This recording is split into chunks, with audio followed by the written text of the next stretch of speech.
were a dream warrior, what would your dream power be? I think flying. Why? Because then you can just like fly around in your dream and go to places. Well, yeah, I get the appeal of flying, but why would that be your dream power? Like, why? What about you makes you a flying person? Oh, I don't know. Does it have to be something associated with you? Well, I think that's how it is in the movie. Oh, I don't know about the gymnastics, though. Yeah. It just kind of seems like... She's always flipping away from her troubles. Oh. Yeah. What about you? What would be your dream power? Last night I had a dream where I rescued a kitten from a pool and gave it CPR and it came back to life. So I think my CPR? power would be kitten CPR. Or like kitten revival. Kitten revival? Or protector of kittens. Kitten revival sounds like a Broadway show that they're bringing back. Oh yeah, that's Kittens. that's the production of my non-authorized production of Cats with all real cats. Oh, it's called Kittens. It's called Kittens. And we're getting a little revival this week. Nice. Yeah, so Kitten Revival. Check it out. We're off Broadway. Far off Broadway. We have one show in Des Moines. That's very off. Yeah, it's a little off Broadway. Florida. Well, welcome everyone to another spooky episode of I Love This, You Should Too. Ooh. Oh, spooky. We are members of the Alberta Podcast Network, which is locally grown and community supported. I am your host, Indie Kitten CPR Randawa, and with me is my co-host, Flying Samantha Randawa. Oh. I would like to fly. That would be a good... Oh yeah, ideally Dream that would skill. be that's one of your best ones. Yeah, that's a good one. Better than just gymnastics. Yeah, like Kristen gets dream gymnastics. I feel like you'd wake up really tired. No, but it's in your. Wait, I don't know about that. I don't know if you get tired from things that happen in your dreams. You can bleed in the real world from things that happen in your dreams. But that's Freddy induced only. Okay, yeah. We can revisit that. We can figure that out. That's a good question. Maybe if you're like fighting Freddy, you'd still be tired when you wake up. Good question. Good question. Is he really even doing those things to you, or are you doing it to yourself that he is controlling you to do them? Because Kristen does have a razor blade in her hand. True. You know what? We'll get into it. We haven't even started yet. Oh, no, we did. We at least introduced ourselves. And like you might already know, today we are talking about the 1987 horror film A Nightmare on Elm Street 3, Dream Warriors. So if you haven't listened to the first two episodes, go listen to those two, because we're doing this whole series. Samantha had never seen any of them, and I loved the first one and was aware of the others, so now I'm reviewing them as well. And today we are going to be talking all about that third Freddy Krueger movie. So if you haven't seen it yet, there's going to be a lot of spoilers, so go watch it. Yeah, I've had the Dream Warriors song stuck in my head since we watched it. Yeah. And that sweet music video at the end. Oh, man. So good. So good. Well, we already know Sam kind of likes it, but we'll get into everything in just a moment. But first, let's thank our first sponsor, because this episode of I Love This, You Should Too is brought to you by Alberta Blue Cross. Even if you're a busy business owner with more meetings than hours in a day, you can be calm and collected when your group benefit plan is taken care of by Alberta Blue Cross. Your employees can manage their own health, dental, life, and disability coverage online, anytime, on any device. To learn more and explore your options, head to Alberta Blue Cross at ab.bluecross.ca. All right, well, let's get into it. Samantha, your first time through, what did you think of A Nightmare on Elm Street 3, Dream Warriors? I liked it much better than the second one. Mm-hmm. It was super fun. Yep. This one seemed to go back to the original kind of equation. And I'd say I loved it. You loved it? Yeah, it was fun. Wow. Yeah. Did you love the first one? I think with the addition of this one, I think I do. Do you like, you know what, at the end, so now that we're at 3, maybe at the end of every episode, we'll rank our Elm Streets. Okay. But I know oftentimes you get swayed throughout the conversation, true. so we want to save it to it's the end. Yeah, exactly. So I liked this one. It was fun to see a young Larry Fishburne in it. Larry Fishburne. And a young Patricia Arquette. And to see Nancy come back. Yeah. It was a fun time. It was. I think 1 is definitely my favorite. That's the only one that I think is just a fantastic standalone movie. I think 1 is brilliant. Mm-hmm. But I really like this one. I think this one is actually more representative of the series as a whole at its best. Like, 1 is actually kind of different from the rest of the series because you didn't know where it was going to go because that was meant to be a standalone. And you can't really maintain a lot of what 1 did. But part 3 is the best of what the series becomes, I think. Oh, so it's all downhill from here? Well, literally, yeah, I think it is. I don't think they're all terrible. I think there are some bad ones, but you know what? I haven't seen them in like 20 years or something. Oh, so okay. But I think 3 is such a good balance of horror and comedy, and it's these big imaginative effects, these great death scenes, elaborate sets, and it's a more fun movie than part 1. Mm-hmm. Because it's not a straight horror anymore, which 1 was. And 1 is great and my favorite for sure, but this is the best of where the series goes, I think, in those more lighthearted, fun, kind of fantasy elements as well. So I like this one a lot. So let's go through the movie, but before that, we'll have a little bit of backstory. I don't have a big, long thing like I did with part 2, because part 2 is a bad movie, but a very interesting story behind the scenes. It was very interesting. That was an interesting episode because I didn't know all of the, like, controversy behind it. Yeah. And, like, how people's lives were ruined by that movie. Right. This one seems like it's going to be a little bit more surface level. Yeah, I would agree with that. Fewer deep dives. So this one has the highest budget so far, but still $4 million. So it is a low-budget movie. It's also an independent movie because this is still New Line Cinema, the house that Freddy built. But it makes $45 million in the American box office, so it's very successful. How much did the last one make? Quite a bit as well. I don't remember off the top of my head, but I think it had a $3 million budget and made like $30 million. So each one has been very successful. But it's also hard to talk about how much money these movies make because these are when movies cost like $250 to go to. True. I wish we didn't do box office dollars, but rather tickets sold. Right. That's like how everything should be. Yeah. Or there needs to be a, like, you know how there's like Adjusted the inflation calendar? There is that, but I don't have those numbers off the top of my head. But they should do that for this kind of thing too, because movies now cost almost $20 to go to. Right. Whereas, like... Or if you're going to those VIP ones, it's like a $40 ticket or something. Exactly. So it's like, when I was even in junior high, when I was seeing Bring It On in the theaters, I think it was like $7. Yeah. Like, it was significantly less expensive. I remember dollar theaters. Yeah. So I would like to see a movie theater calculator. But this one... It gets beat by things like Freddy vs. Jason because that's a new movie and... Tickets are more expensive. Yeah. I think people won't go to movies more as well. Yeah. I'm not sure about that. We talked about Wes Craven, who wrote and directed the first one, had nothing to do with the second one, and they try to bring him back for this one. Yeah. So he writes the first draft of the script, but he's not going to direct because he's working on something else. And the first draft gets reworked quite a bit by... Frank Darabont, who goes on to direct Shawshank Redemption and some other big stuff. And Chuck Russell, who is the director of this one and would also go on to direct, like, The Mask is probably his highest grossing movie. The Jim Carrey one? Yeah. Yeah.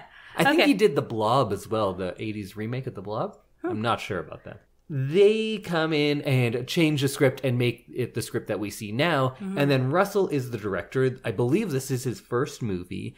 And things don't go well on set at all. Oh. Apparently there's a lot of tension on the set. All of these kids sound like they hate him. Because they say things in a very magnanimous way. And they say like, yeah, he didn't exactly know how to talk to us. Or he didn't speak to his actors. He didn't communicate. But he's like a jerk. What it sounds like is like he was being a dick to everyone. Oh.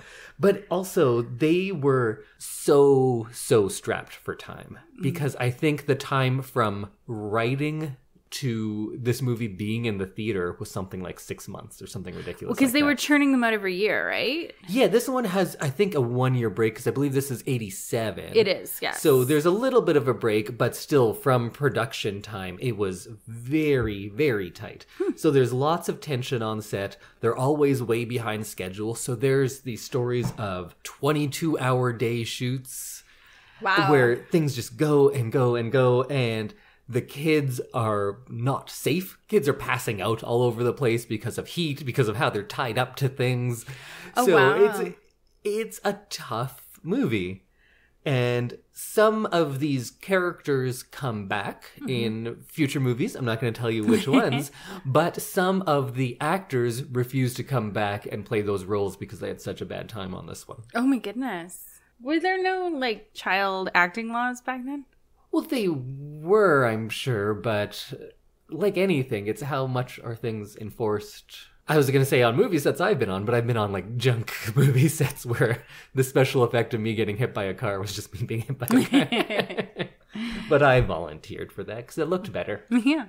And this movie has no CG in it. So that's a big part of it too, is that they're building all of these sets, they're doing all of this makeup, and this movie is really effect intensive. There's a lot of special effects going on it. With all of those kills, with all of the dream sequences. And the lighting and everything. Yeah, so all of that has to be physically, practically done. Oh, wow. So that's a big part of it. That seems like that would take a really, really long time to film them. Yeah, but they didn't have that time. And apparently they were shooting like a month before it was in the theater. Like this movie went fast. Wow. And it was wildly successful. It was a front page story in a bunch of newspapers. It was being banned in a lot of countries and cities.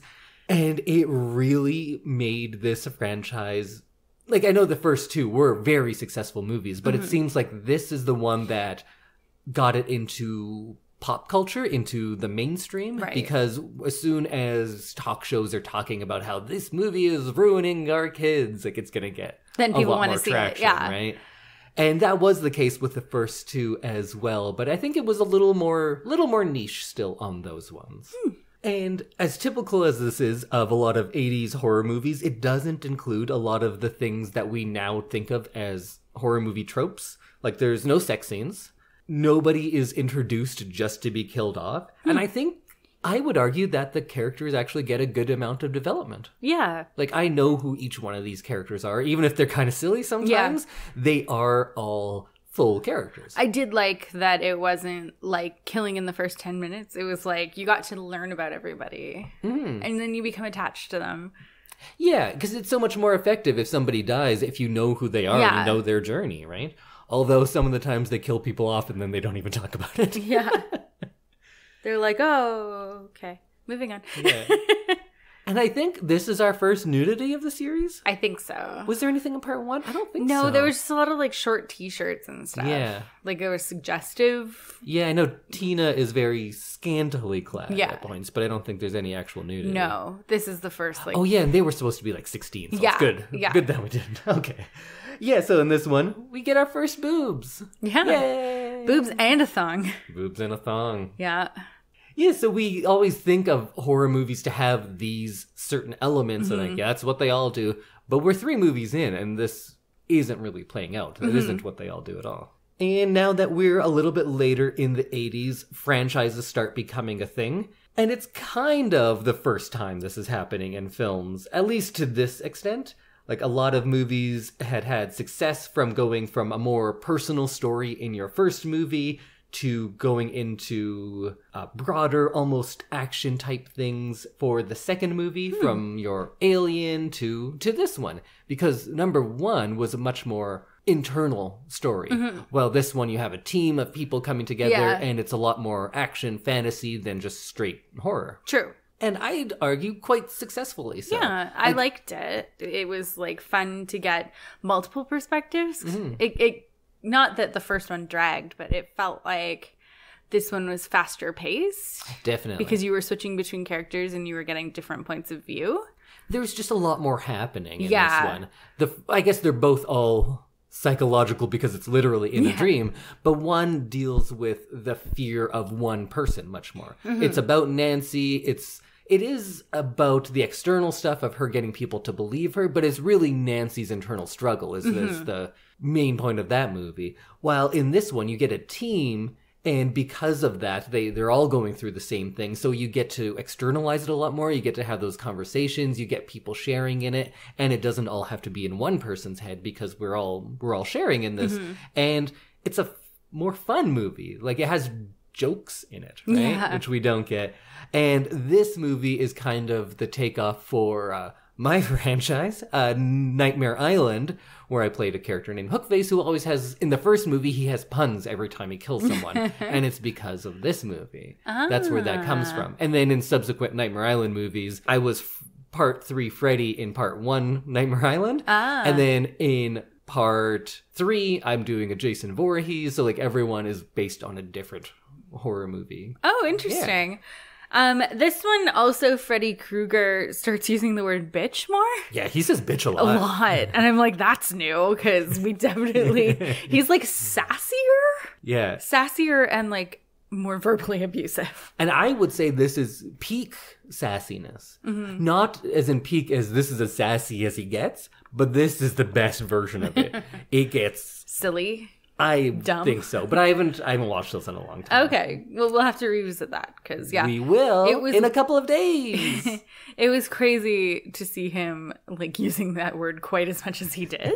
So I'm like, welcome to prime time, bitch. Yeah, it was like a weird he thing. literally never said much at all in the first one, and then in the second one he talks a little bit more, but he doesn't like swear at people. I think he calls someone fucker at one point. Okay, maybe. But it's still... But it's starting in part 2. And 3 really kind of solidifies where he's going as a villain. And I think the rest, of course, take it to different places, but I think they're all riffing off of what was established in 3 more than they are in what was established in 1. Yeah. So let's go through the movie a little bit. We get introduced to our protagonist, and it is Kristen. Is that her name? Kristen, yeah. But played by a young Patricia Arquette in Very her screen debut. Oh, this was her first movie. It is, yeah. Oh. Apparently, her first day of shooting kept getting pushed back because everything was so delayed. So she doesn't shoot her first scene until 4 a.m. Oh, At that point, she's all messed up. It's her first movie. She's so tired, she can't remember any of her lines, so they have to write it out on cue cards.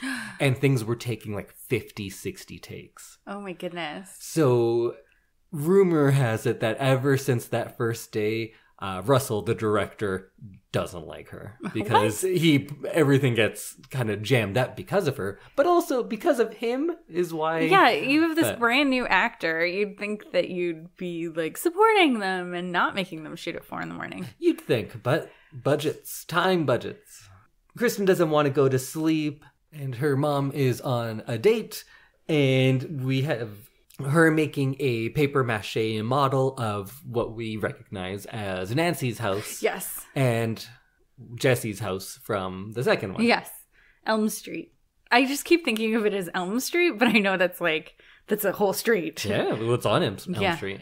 The house on Elm Street. But then she does fall asleep, and we get this dream that takes place in the house. And already the atmosphere of this kind of creepy dream house, I think, does a better job of setting up a spooky atmosphere than anything in part 2. I agree. I think this was like a little bit more realistic in the dream way. Does that make any sense? So I would say that it is less realistic, and that's what makes it better, because it's not our reality. It's clearly a dream. Everything is very heightened, and the shapes of the house and how decrepit it is and everything like that really adds to this feeling, this foreboding. And maybe what I meant was that it's like, it's more obvious that it's a dream. It's more I think that's what I dreamlike. mean. Not like realistic, but like Yes. with the giant, like her bed seems bigger and she seems smaller as she's like getting off her bed and walking up to the house. They're relying on those expressionistic ideas as far as the visual language, a lot more than the second one does. The second one is just has him wake up, go do something, and you're like, oh, it was all a dream. But it doesn't really seem anything different except that Freddy's in it. Although in that one, Freddy is also in the real world, so it doesn't really matter. Yeah. But in this one, there is a more clear delineation between dream and reality. In one, I would say the dreams kind of creep in, but you do realize it's a dream pretty quickly. In two, it's just at the gag or at the kill, they go, just kidding, it was a dream. And there's no delineation. No. And in this one, they go to sleep and you wake up and you see this very different dream world. And I kind of like that. I think it looked great. I prefer this entrance into dreams over the second one. I agree. Because there was no, like, reason. No. So it was just like, oh, you were dreaming. Yeah.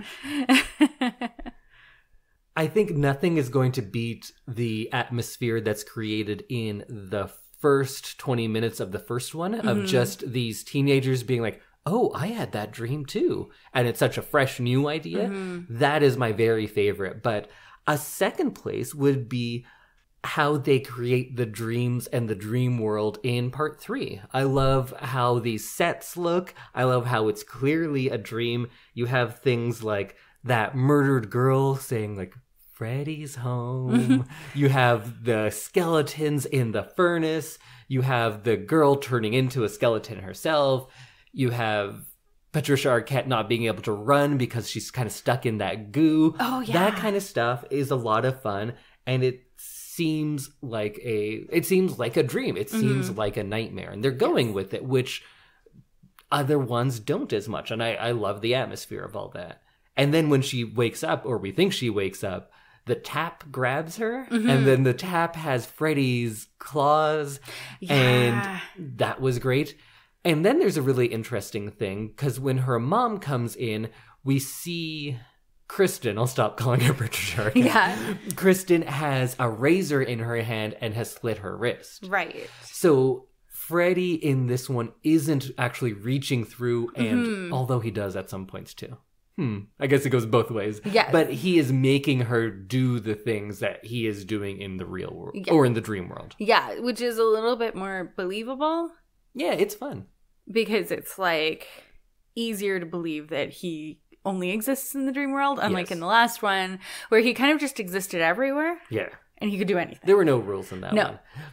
1 and 3 have a little bit of fuzziness to the rules, sure, but I feel like there are established guidelines at least. Yeah.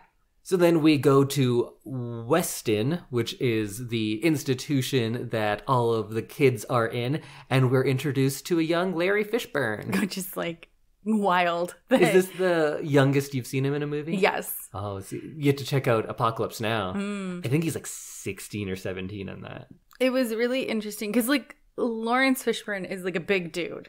Yeah. Or at least he appears to be. In this, he's like teenager. He's like kind of still skinny. Yeah. And I like it. It's fun. He's good. He is good. He's a good actor. Think even if I didn't know what he goes on to be, and if I hadn't seen Apocalypse Now, I'd look at this guy and be like, oh, this guy has something. He has a presence on screen already. It's very different than the presence he has later. Yes. But it's still like magnetic. You want to watch this guy. Yeah, I agree. I enjoyed his like bits with the kids. Like, because he clearly cares about the kids. And he's also one of the very few likable adults in this movie too. And he has like a rapport with all of them, and like he is like a very nice adult figure for this film because he like cares about them, and he also thinks about how they're feeling, right? Like, because the female doctor is like, oh, it's just this, it's just that, they just need good night's sleep. Yeah. And everyone else is like, no, that's not at all. She doesn't get killed, which is a real difference from Nightmare on Elm Street to a lot of other series. But I guess because Freddy is a child murderer, he is not the one who is doling out punishment for your weak morals or things that you've done, which is the case in a lot of other horror movies. But Jason or Michael Myers would have killed that lady and the mom. Oh, yeah. Because if you're doing bad things, you die in a lot of those And the ones. mom is like having a gentleman over. Yeah. And it's like the rule in horror movies, you have sex, you die. Yeah, but I think when we go through these movies, we'll realize like, oh, all those things that we say are the rules, and we use them to like dismiss horror movies. You'll actually watch them, you're like, oh, that's not really the case. It's just a fun thing to say. Right. In some series it is, but not so much in this one. So Kristen is being taken here, and the mom says, oh, she's not serious, just a cry for attention. And that goes back to a lot of, actually both of the last two movies, where it's all about not believing children. And if you just believed them, things would be so much easier. Yes. And they're going to sedate her, but she goes nuts, so she cuts Larry Fishburne. She kicks that dude, what's his name? He looks like Bill Maher. But she kicks Bill Maher in the dick, I think. And then Nancy shows up. And Nancy recites that nursery rhyme back to her. Right. And then they're best friends. Yeah. There's also a mention of a story of one of the previous kids who cut off his eyelids so he wouldn't have to sleep. Yes. That's such a good little inclusion. Yeah. So, like, not to show it, but just to know that those are the stakes in this world. And, like, I liked that they're saying, like, oh, no, this isn't the start of it. You're coming in like, the middle of it. Yes. Because there have been other kids who have killed themselves because they've been trying to avoid Freddy.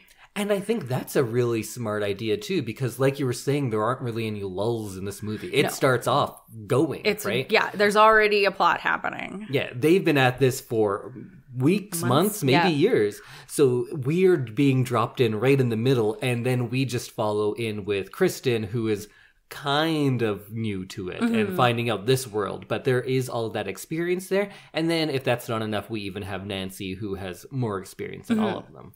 Yes. We also get introduced to the scary nun. Oh, yeah. At this point. So scary. She is scary. She is scary. And we get Philip, who is introduced as the Walker. He looks kind of like a young Rudy. What's his name? Sean Astin. He does. He's fun, though. I like him. And Kincaid, who is described as a lump. Yeah. Wait, does the doctor call him that? Or is that someone else? I think it's Larry Fishburne. Oh, okay. Like I think he's like an orderly. Yeah. Yeah. But the Bill Maher looking doctor has something against Kincaid specifically. Yeah. Because when everyone's doing one thing, he always picks out Kincaid. He's like, Kincaid, stop that. When everyone's doing the exact same thing. Yeah. So we get another dream sequence. And this one's fun because there's a tricycle with blood on the wheels that comes in, and then it melts, and the room turns into Nancy's house, and then we get that big bit with the pig. Like the roasted moldy pig. Yeah, and it was fun. I watched a little bit of the special features, and they talked about how they got that pig to look like an old rotten pig. So they cooked a pig, and then they left it there for weeks. So it's real. It's just an old rotten pig, and then the special effects people had to draw straws to like who would go under and puppeteer it, because they just put their hand in a rotten pig. That's all it was. Oh, that'd be so gross. That's giving me like the shivers just thinking about it, having to touch something like that. And this one, of course, I like the psychological horror of the first one best, but this one not trying to replicate that. They're trying to go into other places. They go into some like gross out stuff like that, or like other things we'll talk later, but they're really spreading a wider net, I guess. They're trying to get people on all sorts of different ways rather than relying on one type of horror, which like it or not, I think it's pretty effective because something in this movie is gonna have that visceral effect that you just had. Yeah. And then the house starts falling apart, and we get this Freddy worm. Yes. That's eating her, and then she calls Nancy into her dream. Yes. And that's cool. And this is the first time we learn that Kristen is able to like change dreams. Yeah. And she has a dream add power. People. Yeah. Yeah, so her power is she can bring people with her. Also, she can do gymnastics. Yeah, she gets 2 dream powers. Yeah, but one, maybe she can just do gymnastics. Maybe. Although we never see her do that in the real world. No, it's only in the dream. Yeah. But she's pretty tough in the real world, too. Yeah. She takes on a few orderlies at once. She does. And we learn that all of the other kids are having these Freddy dreams as well. Then we have a scene at a Thai restaurant, and they make a point of saying that it's a Thai restaurant because I feel like in 87, this was like a new thing. It's like, hey, look at this, Thai food. And Did you know there's a country over there and they eat food? It's crazy, best Thai food in wherever city they're in. And then he's like, well, it's the only Thai food. Springwood? Springwood? Yeah. I think that's it. But yeah, it's funny because where is Springwood? Ohio? I don't know. Do they ever say? No, I don't think we've ever gotten like a state. And I think that they probably also didn't know what Thai food is because they have like wooden chopsticks, which you probably wouldn't have at a Thai restaurant. No? Very little Thai food is eaten with chopsticks. Interesting. Yeah, only if it's like a straight up noodle dish. Most of the time they're fork and spoon people. Interesting. They eat like I like to eat, with a fork in one hand and a spoon in the other. That's why I love Thai food, maybe. Oh. Or I think I just like those types of food and they work best with a fork and a spoon. I just love pad thai. That's great. It's always pad time. So then our next big effect was maybe my favorite, one of my favorites, where it's that marionette sequence. First, there's a marionette on the wall. It grows Freddy's head, and there's a stop motion sequence where it comes to life and is like, I don't know, being naughty. Yeah. I loved that. I thought it was kind of silly, but also really fun. Yeah. But then we get the sequence where his wrists and feet are cut open and the tendons are pulled out. And Freddy, like a giant Freddy in the sky, uses those like a marionette. Yeah. That, I think, was very imaginative. Like, how do you come up with that? And very well done. And I liked they switched between dream and not dream. Yes. So you could see the adults, like they don't actually see him go by, but you can see it from their perspective. If they were looking, you'd just see him. Some people do see him. Oh, okay. And he's just like walking with his hands up. Yeah. That's all they see. So we've already established that he's a sleepwalker, so nobody thinks it's very odd. Like, he's sleepwalking. Yeah. It's because I think Kincaid says like, have a good walk. Yeah. Asshole or something like that. Yeah, it was something funny like that. So I liked that. I liked how you can see him, like I said, in the real world, not in the dream world. And he's just kind of jerkily walking along. But then you see the dream again and you can see his like tendons out and everything. Yeah. So I guess this actually, now that I think about it, does have more clear rules because Freddy isn't coming out and doing that to his body. No. He ends up dying because he falls off the ledge. Because Freddy makes him walk up there from... In his dream, he's being puppeteered, and we do get that superimposed giant Freddy, like showing what it would be like. In the clouds. I thought that's great too. That was pretty neat. It's maybe silly, but I still love it. It's fun. It was well done. Not a lot. Maybe none of this movie actually scares me, because I don't scare very easily, which is not fun because I want to be more scared. Yeah. But I do appreciate how fun a lot of the things in this movie are. Did you get scared at any of it? No, I don't think so. But it was like a fun, spooky ride. Yeah. I'd say it's spooky. It's not scary. Yeah, I'd agree with you. Yeah. So then he ends up falling off of the big like bell tower, and everyone rules it a suicide, of course. Yes. There's just already, we're not far in, there's so many effects. Yeah. And I love it. And like these huge effects, which I find it's interesting to learn that there was no CG or anything. It's 1987. True. I think the closest thing they have is some rotoscoping at the end, which is kind of drawing on film. Oh. So then after the suicide, there's that one creepy orderly who's hitting on, what's the addict? Taryn? Yeah. He's hitting on her and saying, hey, want to get high? And she's like, no, I'm in here for recovery. Yeah. Leave me alone. You're like, also an adult man. Yeah, I'm clean. I don't do that. Yeah. That's kind of seems out of place in this movie.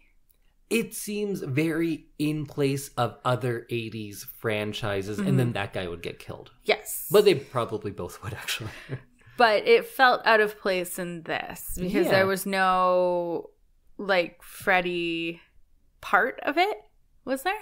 No, and I think it's just, like, these kids have a hard life. Yeah. They have not much escape in the real world. The adults don't believe them. They're locked up in here. And then they're also prisoners in their dreams, too, right? Oh, and then we get another character whose name I have already forgotten, but she wants to be an actress, and she has a lot of cigarette burns because her thing is that she smokes, and then she'll burn herself to keep herself awake. Jennifer, thank you. And Jennifer is staying up and watching TV, and Larry Fishburne says, hey, you gotta quit at bedtime. Yeah. But he's also a nice guy, and she says, like, you know what, my friend just died today. And I like, can't do a nightmare tonight. Yeah. Give me a break. And he's like, all right, whatever. And then she's watching TV, and it's the Dick Cavett show, and Zsa Zsa Gabor is on. Dick Cavett turns into Freddy and tries to kill Zsa Zsa, which is funny. Apparently, Robert Englund said that when they were shooting that, they didn't tell Zsa Zsa. Well, they sent her a script. Right. So she knew what was she should know what was going on. She never read it. Oh. So they were just kind of ad-libbing an interview, very easy for her to do. Mm-hmm. And then he jumps out, and apparently she was very legitimately frightened because she didn't know that was going to happen. I was going to say, that was some good acting. Yeah. Apparently not actually acting. She's not the best actor. From what I know of her, I think that's true. So she sees that on TV, and then the TV sprouts a head, and it's Freddy and with arms? Antennae, and then has these like robot arms with the claws, and he grabs her, says, it's time for your big break on TV, but that pun wasn't enough. So then he smashes her head into it and says, welcome to prime time, bitch. Yeah. Why? Which is like, why does he need a tagline? Because that's his bit now. True. And it's going to be for better or for worse. For a while. And then they come in and find her with her head smashed through the TV, hanging like, I don't know, like 8 feet up. Oh. And they say, yeah, suicide. Like, I liked this one because you do get a shot of her after she's died, and it's like very clearly something that she wouldn't have been able to do herself. Yes, yeah. It wasn't like she stood up on a stool and then like impaled herself with glass or something and kicked the stool away. There was like literally nothing around her, and her feet are hanging, and she's like a good 1.5 feet off the ground. But by the rules of this movie, she probably did literally do it to herself in the real world. She would have had to like run and jumped her head through there or something. Yeah. Because Freddy at this point isn't moving things in the real world. He's only influencing the bodies of people who are dreaming. Right. So how would she, like, I'd like to see what they did with the sleepwalking kid. Like, see the adult view. Right. I'm going to call it adult view because it's like because they don't get the Freddy view. Views. Yeah. So I'd like to see the Freddy view and the adult view. Maybe she was a real world gymnast and just kind of handspringed her way into there. Maybe. Either way, you don't think about it too much, but it's a pretty cool effect. It is. It's a very cool effect. It's different. It's different, yeah. And I think that is something that we're going to start seeing, and that is kind of a hallmark of 80s slasher movies. It's how original and sometimes brutal you can make the kills. Mm-hmm. And there's definitely originality in both of these two, because tendon marionette and TV grabbing her? Yeah. I wouldn't have called those two. No, those are very random and well done. So then we have a funeral and the nun is back. And we get a mixing of religious elements that we usually only saw in 70s horror movies. Most of those had a big religious element to them. These ones like The Exorcist? Sure, Your Exorcist, Rosemary's Baby, all sorts of different ones would have... even vampire ones, it was rooted in a lot more religious stuff. Catholic guilt? Yes, definitely. But you don't see it as much in slashers, although like some of them get into weird places in later sequels, but we're getting that introduced here. And at first it kind of seems like incongruous, but I kind of liked it too, because maybe it just reminds me of those 70s movies. It reminds me of The Exorcist with that creepy priest and like... Who's the creepy priest? Isn't there? Oh, no. Never mind. Father Karras? I think he's dashing. But, like, I feel like there's so many, like, dark scenes where religion saves the day. Sure, yeah. So maybe I'm just thinking religion is It was creepy, and there was a priest. And there was a priest. Yeah. But this was also like, felt like a callback, like you said. Like, it felt like a callback to things that I've seen in other movies that were creepy. Definitely. Yeah. So after the funeral, Nancy and the doctor are like, you know what we should do now? Romantic date. Yeah. Are they dating? It really seems like they're dating. So when that scene came on, I was like, at the funeral, she's like, are you ready to go? And he puts his arm around her. But I'm like, maybe it's two colleagues who just like went through something really intense. Yeah. They spend all day together. Like, you develop kind of a personal relationship with the people that you work with. But then, yeah, they're having like dinner at his house or her house. In front of a fire? In front of a fire. And yeah, so it's all of a sudden is, are they dating? And where did that come from? Because there was no lead up to that. Also, Nancy still seems like she's like 22. Yes. She doesn't seem like an adult. And he says something about being her boss. Yeah. Like when they go for Thai food, because it's her first day. And he's like, oh, what kind of boss would I be if I didn't take you out for dinner on your first day? Or something like that. Oh. And so it's like... Is he a creep? I think he might be a creep. Because that's not cool to be like, oh, this is just a thing all good bosses do. Yeah. Come to my place now. That's weird. I don't like that. No. So it was weird when you see them clearly having a date after this funeral. But one good thing he does do is Nancy tells him what's up. And he's like, okay. Yeah. Just goes with it. He believes her. And we don't have to have a big scene about them arguing about it. It comes up a little bit that he's like, I don't know. But for the most part, he's like, all right, let's go. And then they go and they say, all right, kids, I heard about this fucking Freddy Krueger guy. Let's do some group hypnosis. Yeah. And they just go for it. I like, that he believes, because you need an adult who believes you. And in this, I don't think Nancy counts as an adult. Right. She's kind of the bridge between the two worlds, both like in a lot of ways, both in her age that she has had that experience with Freddy but is now outside of that world. Because we assume that Freddy doesn't haunt her anymore. Yes. Because she aged out? I think it's because she takes that medicine. Oh, that's true. I think that's why she doesn't have Freddy dreams anymore. Because then she's able to like go back into the Freddy dreams because... Kristen pulls her back in. Yeah. But I wonder if you age out of them, if you survive long enough, you become an adult, because he never haunted the actual people who killed him. Oh, yeah, he never haunted only parents. Children. He's a child killer. Maybe Nancy's too old. He's like, ew, what are you, like 21? Gross. The second you can drink, you're out. Yeah, I think that's kind of Freddy's style. Gross. It is. And this movie doesn't shy away from the gross in that respect. Like, we were introduced to him as a child killer, and we're going to get a more gross backstory of him later. Oh. No, in this movie. Oh, I thought you meant, like, it gets grosser in other films. Well, yeah, maybe. But in this movie, in his origin story. Yes. So we go to the dream world, and it's kind of fun because they find out because what are those clacky ball things called? There's a word for that. Oh, yeah. Clacky balls? Yeah. So his clacky balls go flying everywhere, and he's like, what? Yeah. I'm a doctor. This is crazy. So now he's a believer because he's seeing it happening. Yeah. And this is one of the only times where we have the dream that we don't know is a dream. Yes. But not to trick us, just for like a fun reveal, because then they find out pretty quickly. And they all show their dream powers. Kristen can do like cartwheels. Yeah. I guess that's good. Like backflips. Yeah. Taryn says, in my dreams, I'm beautiful and bad. Yeah. And bad to her just means having like two really short knives. Yeah. It's too bad she didn't bring like an axe or a gun. It would have helped her out a lot more. Yeah. Something bigger. Yeah, it didn't work too well later on. No, it did not. And they all show that, and it's fun.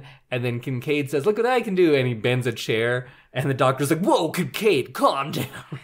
We always pick on Kincaid. That's unnerving. Yeah. But everyone else is doing all this stuff. Yeah. But he's always angry at Kincaid. Yeah. I think he might, like, for being a on the surface super nice guy in this movie who believes people, I think he might be taking advantage of his power with Nancy. Yeah. I think he might be a little racist too. I think so. I don't know. Oh, and there's the one character who we were introduced as he had an accident, meaning he jumped off of something probably induced by Freddy, but the adults believe he tried to kill himself, and now he's in a wheelchair. And of all these, like, fun things, then you have him going, like, in my dreams, I can walk. And you're like, oh, that's harsh. That's so sad. Oh, but then again, a lot of it is because Taryn is, like, dealing with addiction issues, too. Yeah. There is some dark stuff in there. They've got some dark lives, and it's nice to see them get, like... Support, and then also the upper hand in their dream powers. And that's just a fun idea, that all of these kids who are not believed, are marginalized in lots of different ways, they use their dreams to kind of assert some sort of power because they don't have that in other places, especially because in their dreams is where they felt the most victimized before. So there is some, like, fun stuff going on in the background of this movie too. Yeah. So then there is another boy whose name I've already forgotten, but he doesn't talk anymore, and he is lured away by a sexy nurse. Yes. And then we get to see our first boobs of the series. Yes, Joey. His name's Joey. Joey. And that poor actor. Right. So he's, I don't know, like a 16-year-old kid or something. Yeah. And then he gets to / has to make out with this beautiful naked woman in front of everyone. Yeah. There's a good chance this is his first kiss. Yes. And this is how it is. And the nerves that he must have been experiencing. Oh, man. And then he gets tied to the bed with her tongue. Yeah. Tongues. And Freddy says something like, feeling tongue-tied. Yeah. Because he just does puns now. You haven't seen Nightmare Island, the movie that I made. I just do puns like that. That's the only lines I have. Like, I'll cut someone in half and say, like, oh, you're half the man you used to be. Like, things like that's all I do in that movie. It's very Freddy. Yeah. Then that's all happening. And if that's not enough, when he's strapped to that bed thing, they left him there for so long he passes out too. Yeah. Like in the real world. Oh, in the real world. Yeah, the actor. Oh my God. So he had a rough time, but then maybe in the end, he's a 16-year-old and be like, yeah, but I made out with that hot lady though. And I got to touch her boobs. Or maybe it really scarred him. I don't know. It could go either way. Yeah, that seems like we need some, like, intimacy coordinators or something on set. Yeah, I feel like this movie didn't have much for anything like that. And some, like, child welfare people to, like, make sure that these children aren't being exploited. Or just someone keeping track of the hours. You can't work that much. It's too much. Not even as an adult. Yeah. And you can't leave someone, like, tied to a bed like that. Because, it's bad for your circulation. But then we go back to the real world, and Joey is in a coma. So he's not dead. No. And the doctor says he listens to the kids. Because he's like, oh yeah, I saw some crazy things, so I believe you. Yeah. As opposed to every other adult in the world who would see all these things, often did the things that are causing this, and they're still like, nah, doesn't happen. Yeah. He's like, but you just saw it. Nope. It's not true. Never happened. Never happened. That's not possible. And the doctor then goes to that, I think it's the same bell tower, and talks to the ghost nun. And we get Sister Mary Helena. Yeah, and we get the backstory that Freddy is the bastard son of 100 maniacs. Yeah. Which is terrifying. I don't like that. No, me neither. But I guess that's good. Like, we shouldn't like things in the horror movie. We should be put off by things. Yes. And that puts me off. It is gross and terrifying. Yes. And I feel bad for that girl, Freddy's mom. That fictitious girl, yeah. Who, reveal later, is the nun. What? Yeah, so that backstory is grotesque. It's a huge backstory. It's brutal. And they introduce it so quickly. Mm-hmm. And I'm kind of glad they didn't do a flashback. Oh, God, yeah. Because I think that would have been too much. Yeah, that would have taken away from the atmosphere of this movie, which is like spooky, but it's not horrific. Yeah.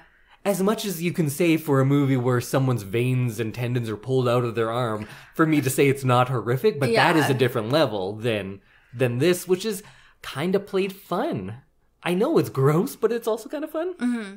And I think that is a great place for 80s horror to be. It's like kind of gross, kind of scary, but also fun. Yeah, I agree. And then on his chest, Joey's, it says, "Come and get me, bitch." Yeah.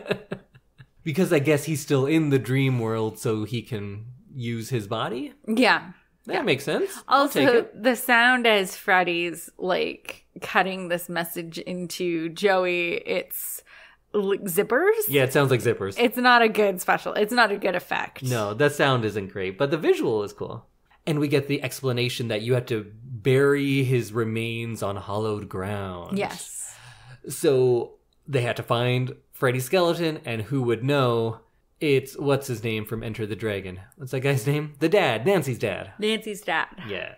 And I like this reveal of who he is now. Mm-hmm. So he used to be the sheriff, like in charge of everyone. Yeah. And now he's a security guard, and he's a drunk. Yeah. Because he's been through some shit. He's seen some shit. He saw a kid who basically was like blended up and sprayed all over a room. Twice? Two of those? Yeah. Well, I guess one wasn't as blended. No, but one was just like full on puree. Yeah. And I think he's not that like him giving up on Nancy or like him not having a relationship with his daughter is good, but I kind of think that his reaction to what he's seen in his life is like fair. He's broken. Yeah. He's like, I have failed my daughter. I'm out. I'm just gonna drink away the remaining years I have. My wife's divorced me and then got eaten or something. Burned up? I don't know. Everyone got massacred. It's kind of my fault. I wasn't able to help anyone. Yeah, he has a lot of guilt and he just doesn't want to have anything to do with it. And I get that. It's rough.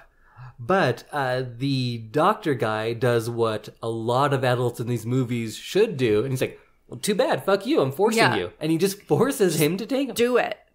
Show me where that it easy. is. I loved on the way they go and stop at a church. Yeah. And he steals the dad's booze, empties it out and fills it with holy water, and then steals a crucifix. Yeah. He's like, I'll bring it back. Yeah. I wonder if he ever does bring it back. I'm going to say he does. Because he left his driver's license there. Yeah, he seems like a responsible guy. Like, checked the crucifix out. Yeah. I think most churches have a crucifix checkout point. Yeah, right? it's like the pool where you leave your ID to get, like, flippers or something at the pool. Same thing. Yeah. And then Nancy somehow gets back into the institution, and they are going to do one big group dream so they can fight Freddy once and for all. Meanwhile, the dad and the doctor are going to go dig up the bones or find the bones, which are in the trunk of a Cadillac in a junkyard. Yeah. And they're going to bury them. How many other bodies do you think are in that? 7. Oh, okay. That's my guess. What do you think? Yeah, I was going to go with like 14. Oh, Yeah. okay. It is pretty big. It seems, and there's like cars on cars on cars. So That's I true. felt like there was a lot of opportunity for people to stash bodies. That's true, yeah. So I like in this big dream sequence that each of the characters faces their biggest fear. Mm-hmm. And because you already have all the fun Freddy stuff that is scary, but this makes it much more personal because Kristen goes in and her biggest fear, of course, is her mother being negligent and forgetting about her and dismissing her. And that's exactly what she gets. And then her head gets cut off as well. Because then we add another, like, Freddy leveled, of course, to heighten everything. Yes. Because just having a disappointed mom isn't as scary in a movie like this. Yeah. But we all know that's truly the scariest thing. Is it? Sure. Oh, yeah, I guess. Parents I'm not being mad, disappointed I'm in just you? disappointed. Yeah, you're right. That is like the number one thing. And then with Taryn, her biggest fear is, I would assume, relapsing and becoming addicted again. And that manifests itself by her track marks grow little mouths. And that is one that gets me. Yeah. Like, I think you know this. You have skin. Like, gross skin grosses me out. Yeah. I have a lot of fear of, like, cuts and, like, little, not maybe cuts, but, like, if I ever had a blister, it would gross me. I don't get things like that because I'm so careful because holes in my skin gross me out. Oh, you would And I have hated my feet when I was a dancer. Mm-hmm. And I have tryptophobia, and this combines both of those, and it was very gross. I didn't like that at all. But it's a good scene. It is, and I like that they're like little mouths. Yeah, sick. Ugh. You look physically ill. Yeah, it was gross. And then, because her knives weren't enough to fight Freddy, of course, because they're just little tiny pocket knives, Freddy wins and says, "Let's get high." And then, instead of a claw hand, he has syringes in all of his hands and stabs them into her arms, assuming she overdoses them. Yes, and dies. Yeah, and we never hear from her again. No. Nor does anybody talk about her again. No, she's just gone. And then, what's his name? The Harry Potter one. The guy, he's in a wheelchair. Oh, Joey. And... No, not Joey. The other one, Harry Potter. Yeah. And his biggest fear is that wheelchair. So there's a giant wheelchair coming after him because his biggest fear is already come to fruition. He can't walk. But in his dreams he can, so he's very scared of this wheelchair. And then he turns into, I think he calls it a wizard master. Yeah, because he's playing what I assume is Dungeons and Dragons. Yeah, he's into that. Turns into some sort of vampire Harry Potter and shoots some lightning or whatever, but in the end ends up losing and also dies? Yes. Never mentioned. No, only Nancy gets a funeral. Yeah, moving on. The last two people who died, not in this sequence, they got funerals. Yeah, they did. But these two, we don't even hear about them. No, we never discussed them. Even when they go to other parts of this dream house, they reconvene and they go, "Oh, where's Kincaid?" And then he comes right here. Yeah. They don't ask about these two. No. So they succumb to their greatest fears. Mm-hmm. And then we have a sequence where it's just Nancy, Kristen, and Kincaid, I think, are the only three left. Yes. And there's this floating door, which is a fun, spooky thing. Mm-hmm. And of course, let's go through this spooky door. Obviously. But then Freddy leaves because he has to take care of other business, and that business is his... bones are being moved. Yeah, so he becomes a skeleton and then fights them. Yeah. And he kills the dad. Yes. The skeleton throws him onto the tail fin of a Cadillac, which impales him. Yes. Which is kind of how I'd want to go. Yeah. I love 50s Cadillacs. They're pretty sweet. I think it's interesting that the dad, who is so disturbed by everything that he's seen, meets his end with Freddy. I think that's like poetic. Yeah. I also liked where I think the Freddy skeleton starts burying the doctor. Yeah. That's pretty funny too, because like, you can bury me, I'm going to bury you. Yeah. I thought that was good. So then he has to go back to the dream world after killing the dad. And there's that really fun sequence I liked with the mirrors. That they're all walking by a mirror and they're like, "Oh, Freddy could be in any one of these." And then he comes out in 3 different ones and pulls people in. Yeah. Oh, we do have one other character. The one who doesn't talk. Is that Joey? That's Joey, yeah. So he's been freed from the bed now. So he discovers what his power is, and it's talking. Yes. Because in his dreams, he can talk. He screams, and all the mirrors shatter. And in a real fun shot, everyone comes flying through the mirrors back into that hallway. And I thought that was pretty cool looking. That was a cool effect that they did. And then they go, "We've won! We did it! We all win!" Yay. And Nancy's ghost dad comes to the dream world. Yeah. And he comes out like a straight up angel with like yellow glitter and stuff around him. He might as well have a halo. But... It's Freddy! It's Freddy, and Freddy dad kills Nancy with the glove. So straight up glove in the chest. Yeah. And it's sad because I wanted Nancy to continue because she was a good go-between for the kids. Do you think she's a good actor? No. People really love her. Oh. People say she's great, and I think she's quite bad. I like her because... I don't know. I don't know anything else, right? She's there, and I don't dislike her as a person, but I don't think she's a good actor. No, but I liked her character being the go-between. Yeah. Because it made sense. Yeah. So I'm sad that she died, but... But she goes out like a hero because then she takes the glove and stabs Freddy with it. Meanwhile, the doctor is... sprinkling holy water on the grave that he has dug, and Freddy bursts into light and dies forever, never to return, I assume. But at the end, you see the light turn on in the model Nancy's house. Yeah, and also we've already budgeted time to do a bunch more of these movies, so we know he's coming back. But they do have a funeral for Nancy. The doctor is just like standing off in the distance. If I have a funeral where I'm the dead one, my funeral, not just you're throwing a funeral. Yeah. Listeners out there, one of you just come and stand and like at a distance and just watch things, and people are like, "Oh, Indy had some shit going on. What's this all about?" Yeah, that's what I'd like. Just some people in the distance. Just wear all black and then just stand there. Yeah. And you can either be like, "Yes, it's done," or you can be all crying, whatever. Yeah. Just don't talk to anyone. Just stand far away. Make me seem real interesting. Yeah. That's what I'd like. Right at the end. Yeah. I also don't want a funeral, though. No. What do I care? I'm dead already. It's not for me. No, it's for your family. No, but they're just going to cry. You don't want that. Throw a party. Go watch a movie together. That's what I want. But not this one. Not this one? That'd be weird. Actually, yeah, you know what? Maybe this one. The third Nightmare on Elm Street. Are we watching all three? No. Just the third one. Oh, that was his favorite movie? No, it's not even his favorite Nightmare on Elm Street movie. But it's one of them. It's pretty good, though. It's better than you remember. That's what the bitch will be like. You know what? It's actually pretty good. Yeah. And they're doing this funeral, and everyone's sad for Nancy. 2 other people died the same day. Never mentioned them. Yeah, just Nancy. And we get one final scene with the ghost nun. We see her grave. It's revealed that it was the mom the whole time.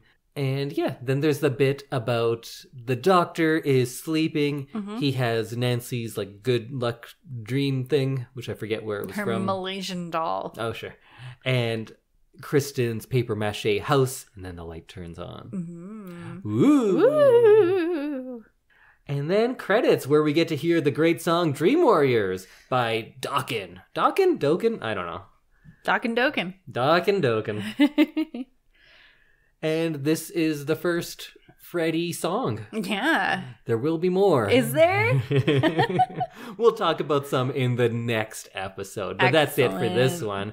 And I also liked in the credits, it said the grips from hell for the grip credits. Yes. And each one of them had the nickname in quotes of Bob. Yes. So you'd be like, Samantha Bob Brandow, Indy Bob Brandow. Yeah, it was pretty funny. Yeah. I like that. I like when inside jokes from set make it into the movie. That only people who worked on the movie would know. Yeah. And that's it. That's Dream Warriors. It was quite the journey. So, Samantha, final thoughts? Yes. I liked it. It was a fun ride. And I can't wait for number 4. Oh, well, you don't have to wait. And neither do you, because in just a couple of days, our episode on A Nightmare on Elm Street 4. Any ideas what the subtitle of this one's going to be, Sam? Bring It Back Freddy style. Yes.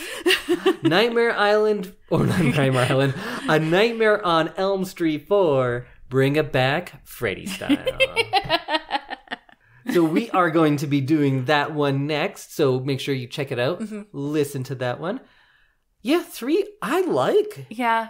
It's not 1, and I know I'm just keep comparing it to part 1, but 1 is almost the biggest standalone. Like you could say 2 is because it doesn't follow a lot of the same rules, but 1 tonally is because it is the most serious, it's the most psychological. But 3 is where they start getting into this like fun fantasy horror. Yes. And I think that is probably a more sustainable idea to take through multiple movies because you can't really recreate part 1 without just remaking part 1. It's hard to do new takes on a personal haunting. Yeah. While this, when you're opening it up to fantasy elements, to action elements, to this bending of reality, you have so many more options of where you can go, especially when we start getting into all of these different powers that Freddy has, the backstory, how you can defeat him. It opens you up to a franchise, and that's just what we are going to get.